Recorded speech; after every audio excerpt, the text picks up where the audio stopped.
Hello everyone and welcome to the channel. ഇന്ന് ഞാനുള്ളത് മൂന്നാറാണ്. മൂന്നാറിലെ പ്രസിദ്ധമായ ചൊക്രാമുടി പീക്കിലേക്കാണ് ഇന്നത്തെ യാത്ര.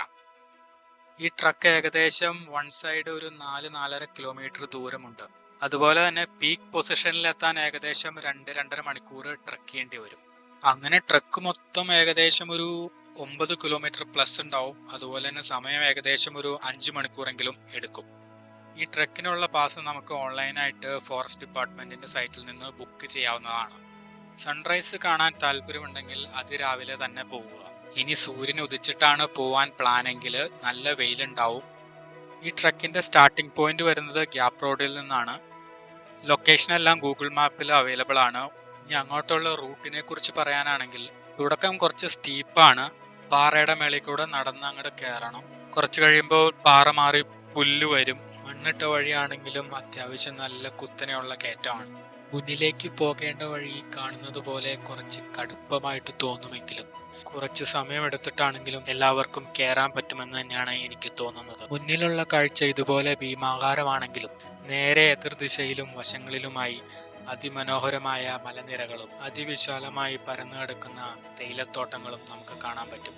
ആ കാഴ്ചയെല്ലാം കണ്ട് കുറച്ച് സമാധാനപരമായി മുന്നോട്ട് പോവുകയാണെങ്കിൽ മുന്നിലുള്ള യാത്രയുടെ കാഠിന്യം കുറച്ച് കുറഞ്ഞു കിട്ടുമെന്നാണ് എനിക്ക് തോന്നുന്നത്.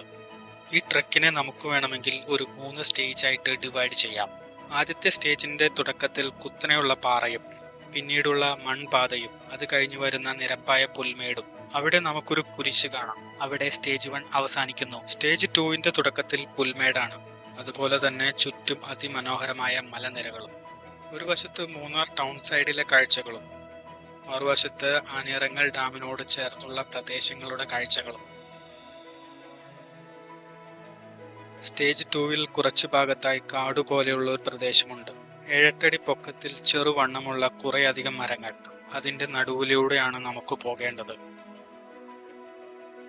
ഈ കാട് കടന്ന് പുറത്തെത്തിയാൽ മുന്നിൽ നമുക്ക് കയറേണ്ടതായ അടുത്ത മല കാണാം. അവിടെ തുടങ്ങുന്നു സ്റ്റേജ് 2വിന്റെ മലകയറ്റം. മുന്നിലുള്ളത് ഇളക്കമുള്ള മൺവഴിയാണ്. അതുകൊണ്ട് തന്നെ തെന്നി വീഴാനുള്ള സാധ്യത കൂടുതലാണ്. എല്ലാ കാലാവസ്ഥയിലും ഇങ്ങനെയാണോ എന്ന് എനിക്കറിയില്ല. ഞാൻ പോയപ്പോൾ ഇതായിരുന്നു അവസ്ഥ. ഇടയ്ക്ക് പിന്നെയും പാറക്കൂട്ടങ്ങൾ വരും. അതെല്ലാം കടന്ന് മുന്നോട്ട് പോകണം. അങ്ങനെ വീണ്ടും നിരപ്പായ ഒരു പുൽമേട് വരും. അവിടെ സ്റ്റേജ് 2 അവസാനിക്കുന്നു.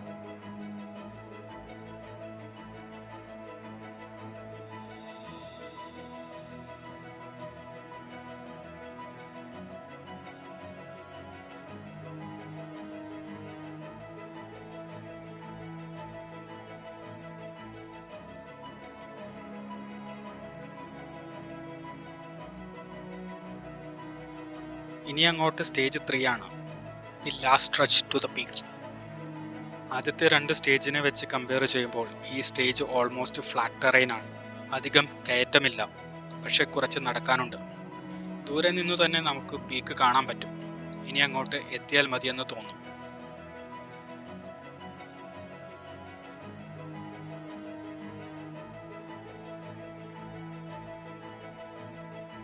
അതുപോലെ തന്നെ ചുറ്റുമുള്ള കാഴ്ചകൾ അതിമനോഹരമാണ്.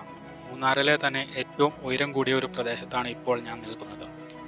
ഉയരം കൂടുന്തോറും ചായയുടെ ടേസ്റ്റും കൂടുമെന്ന് നമ്മുടെ ലാലേട്ടൻ പറഞ്ഞതുപോലെ കാഴ്ചയുടെ ഭംഗിയും കൂടും. ഈ പീക്ക് പൊസിഷനിൽ നിന്നാൽ ദൂരെ മൂന്നാറിൽ നിന്ന് വരുന്ന വഴിയൊക്കെ കാണാൻ പറ്റും.